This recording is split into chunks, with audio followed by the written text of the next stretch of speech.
வெங்காயம் நறுக்கும்போது கண்ணில் கண்ணீர் வரதுக்கான காரணம் என்ன அப்படின்றத ஒரு நகைச்சுவை கதையின் மூலமாக பார்க்கலாம். தக்காளி, வெங்காயம், ஐஸ் கட்டி, இவங்க 3 பேரும் சிறந்த நண்பர்கள்.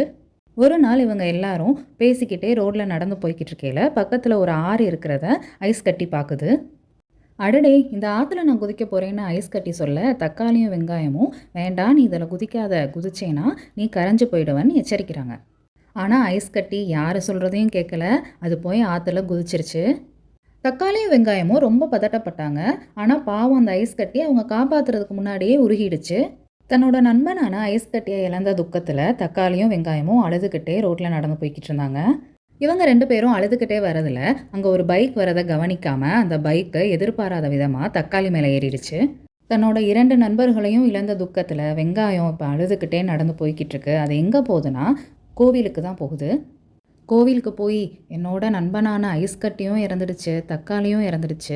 ஐஸ் கட்டி இறந்து போகையில் தக்காளியும் நானும் அழுதோம், தக்காளி இறந்து போகையில் நான் அழுதேன், இனி நான் இறக்கையில் யார் அழுவா அப்படின்னு கடவுள்கிட்ட வேண்டி கேட்குது. அதுக்காக மனசிறங்கி அந்த தெய்வமே கீழே வந்து, இல்லை நீ அழுகாத, நீ இறந்தா எல்லாரும் உனக்காக அழுவாங்க அப்படின்னு அதுக்கு ஒரு வரம் கொடுக்குறாரு. இதனால தான் நாம் வெங்காயம் இருக்கும்போது கண்ணில் தண்ணி வருது. உண்மையில் வெங்காயத்துக்கு இந்த வரம் கிடைச்சதா என்னன்றது தெரியல.